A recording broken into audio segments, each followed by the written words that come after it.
안녕하세요. 슈리의 평생투자 슈리입니다.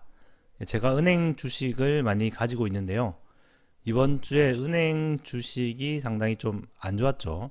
정치권에서 이제 은행들 뭐 성과급 잔치한다, 돈을 너무 많이 번다 이렇게 해서 뭔가 대책이 필요하다 이런 얘기들이 많이 나오면서 은행 주식들이 주가가 상당히 많이 떨어졌습니다. 그래서 오늘은 그 뉴스들을 살펴보면서 진짜로 은행 주식들을 다 팔아야 될지 은행 주식들은 이제 답이 없는지 얘기를 한번 해보도록 하겠습니다. 일단 이 기사를 보시면요, 윤석열 대통령이 고금리로 국민들이 고통을 받는다고 은행 돈잔치 대책을 마련하라고 이렇게 지시를 했다고 합니다. 이날만이 아니고 그 다음 날도 나와가지고 또 뭐라 해가지고 은행 주식이 어마어마하게 떨어졌습니다. 은행이 얼마나 떨어졌는지 한번 볼까요? 이거 신한지주인데요. 은행을 아마 요 위에서부터 좀 때리기 시작해가지고 최근에는 진짜 급격하게 떨어졌죠. 막 공공재 발언이 나오고 나서 그 다음날 또 뭐 무슨 말을 해가지고 또 떨어지고 또 그 다음에는 또 민주당에서 무슨 법안을 발의해가지고 또 떨어지고 뭐 여러 가지 일들이 있었습니다. 어쨌든 이렇게 은행 주식들이 상당히 많이 떨어졌는데요. 그런데 진짜로 이렇게 떨어져야 되는 건가? 그만큼 이제 은행 주주들은 답이 없는 건가? 한번 살펴보겠습니다. 일단은 뭐 실질적으로 은행에 크게 피해가 가는 거는 없을 것 같거든요. 오히려 이제 좋은 점도 여러 가지 있는 것 같아요. 일단 기사를 살펴보시면은 일단 가장 뭐 먼저 나오는 게 성과급을 뭐라고 했거든요. 서민과 자영업자들은 어려움을 겪는데 은행 이제 직원들, 임원들, 직원들, 임직원들은 성과급 잔치를 벌이고 있다. 실제로 성과급이 좀 더 나오겠죠, 아무래도. 그리고 또 거기다가 이제 희망퇴직금, 은행에서 이제 직원들을 정리하면서 뭐 우리나라는 해고가 자유로운 나라가 아니니까 함부로 자를 수가 없는데 그래서 거액의 퇴직금을 희망퇴직금을 준다고 하죠. 몇 억씩 주더라고요. 부럽습니다. 저는 뭐 퇴직금 한 번도 없는데 어쨌든 그래서 논란이 되고 있다 하면서 이제 뭐 은행 성과급을 비판을 했죠. 그런데 이거는 주주들한테는 좋은 거죠. 이거는 은행 임직원들한테는 안 좋을 수 있는데 주주들한테는 이제 성과급이 줄어들면 좋은 거잖아요. 성과급 잔치가 이제 문제가 돼서 성과급을 줄여라. 그러면은 주주들 입장에서는 순이익이 늘어나는 거죠. 주주 몫이 오히려 더 늘어나는 거기 때문에 이거는 주주들한테 오히려 이제 좋은 거라고 볼 수 있겠습니다. 뭐 최근에는 이런 기사까지 나왔어요. 은행 임원 보수를 주주가 감시하게 하자. 뭐 외국에서는 이렇게 한다고 해요. 그러니까 이제 은행 임원 보수들을 자기들이 마음대로 이제 결정을 하니까 이제 자기들 뭐 사적인 회사도 아니고 이제 주식 회사인데 그러니까 이거를 주주들이 이제 감시를 할 수 있게 그러니까 임직원들이 이제 뭐 성과가 잘 나면은 뭐 성과급을 많이 가져가는 거는 뭐 괜찮아요. 괜찮은데 그건 자기가 잘해서 뭐 가져간다고 할 수도 있죠. 그런데 이제 성과가 안 났을 경우에는 뭐 뱉어낼 거냐? 그것도 아니잖아요. 성과가 안 나면은 그거는 뭐 경기가 안 좋아서 성과가 안 났다. 잘하면은 내가 잘해서 잘난 거다. 경기가 좋아서 잘난 게 아니라 내가 잘해서 잘난 거고 성과가 안 나면은 뭐 뱉어내지는 않고. 그러니까 이거 사실은 좀 불공평한 거죠. 그래서 은행 임원들의 보수를 자기들 마음대로 이제 가져갈 수 없도록 주주가 감시하게 이런 제도를 도입하는 거는 오히려 주주들에게는 더 좋아지는 겁니다. 그렇죠. 그러니까 주인 없는 회사라고 이제 통했는데 은행이 뭐 그렇게 할 수 없도록 이제 주주가 감시할 수 있게 은행 임직원들의 보수를 그렇게 하는 게 이제 주주들한테는 뭐 아무리 봐도 더 좋은 것 같습니다. 그리고 또 아까 그 기사를 계속 보시면은 이제 은행 수익을 뭐 어려운 국민, 자영업자, 소상공인들에게 이제 상생 금융 혜택으로 돌아갈 수 있도록 하라. 그리고 대손 충당금을 쌓아라 이렇게 해놨는데요. 일단 상생 금융 혜택으로 이제 돌아갈 수 있도록 하라는 건데 이게 뭐 돈을 뭐 기부하라는 건 아니잖아요. 어려운 사람한테 기부하라는 건 아니고 이제 결국은 뭐 빌려주라는 거죠. 물론 이제 저금리로 빌려줘야겠지만 어쨌든 빌려주라는 거고 또 이제 이런 취약계층에게 빌려주는 거는 또 이제 정부에서도 어느 정도 또 보증을 또 해줄 거고 해서 뭐 이게 뭐 그냥 은행에서 날리는 돈이 아니라 어차피 또 수익이 다시 또 돌아오기도 할 거고요. 그래서 큰 문제는 되지 않을 거고 그래서 은행권이 이렇게 뭐 대책을 내놓긴 했어요. 이렇게 10조 사회 한원 대책을 내놔가지고 근데 이게 10조라는 게 뭐 진짜로 10조를 내놓으면 은행 큰일 나죠. 10조를 내놓으면 큰일 나는 건데 실제로 그런 건 아니고 이제 뭐 실제로 효과가 이제 10조 원인 거죠. 실제로는 10조 원이 실제로 내놓는 게 아니라 보증 배수를 이렇게 적용해서 이제 10조 원 효과가 이제 된다는 거죠.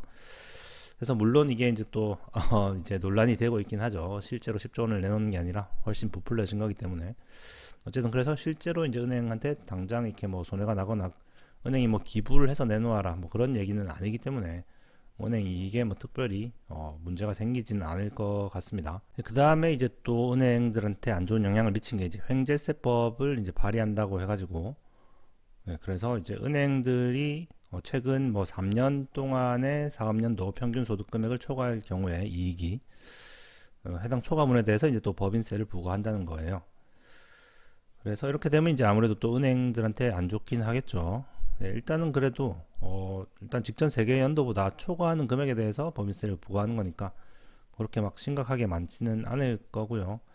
그다음에 이제 적용 기간을 이제 특정한 일몰법으로 이제 추진이 된다고 해요. 그래서 뭐 일단 2년 동안 2년 동안 효력을 갖는 거기 때문에 뭐 2년 동안 일시적으로 좀 이제 세금을 더 낼 수는 있겠죠. 하지만 이게 뭐 영원히 지속되는 건 또 아니기 때문에 뭐 장기적인 주주 입장에서는 크게 신경 쓰지 않아도 될 것 같습니다. 물론 신경을 쓰기는 해야 되겠지만.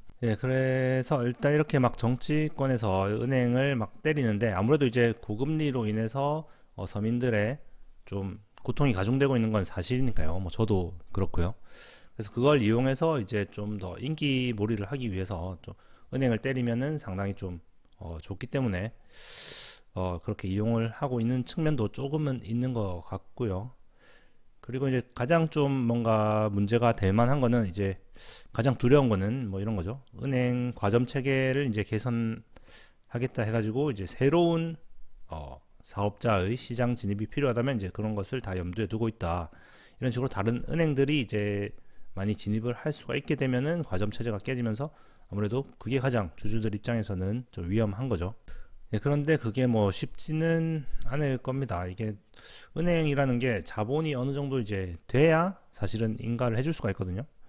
뭐 자본이 얼마 되지도 않는데 은행을 차렸다가 그거 망하면은 그 소비자들 피해는 어떻게 할까요? 그래서 자본이 어느 정도 이제 되어야 은행업을 할 수 있게 이제 내줄 수가 있는데 그런데 이제 자본이 많으려면 대기업 말고는 뭐 자본이 누가 많겠어요. 그래서 대기업을 은행에 해주자 이런 거는 이제 금산분리에 위배되는 거기 때문에 쉽지 않을 건데 설마 그렇게 하진 않겠죠.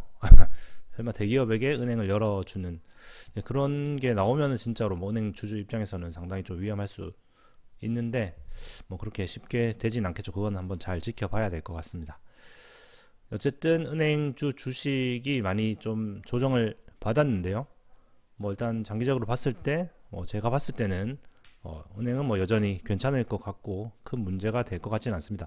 오히려 이제 성과급 이런 거를 좀 낮출 수 있다면은 오히려 주주들에게는 좋은 측면도 있다.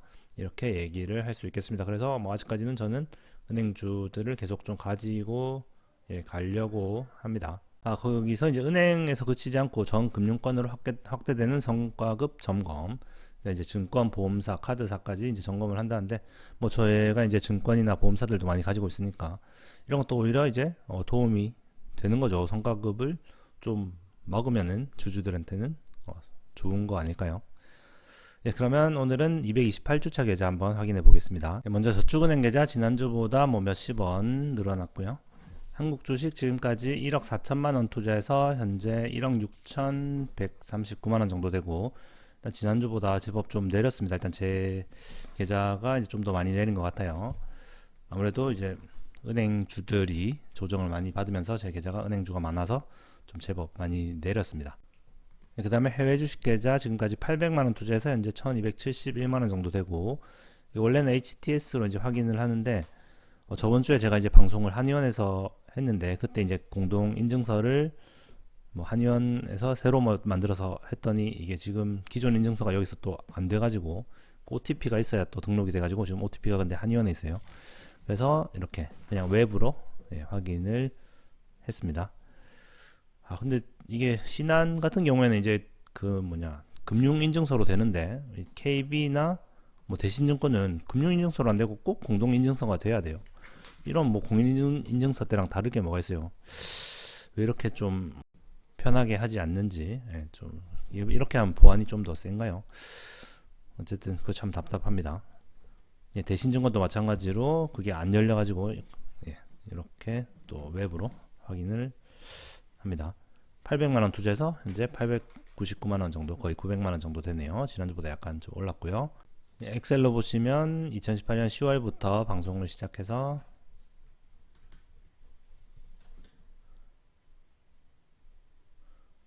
잠시만요.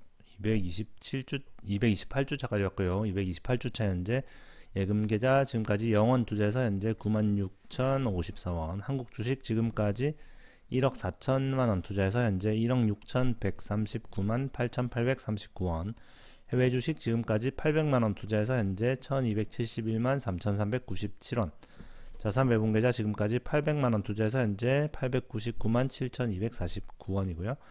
합계는 지금까지 1억 5,600만 원 투자해서 현재 1억 8,320만 5,539원이고 수익 금액은 지금까지 272만 5,539원입니다. 예상 배당금은 480만 원 정도 되고요.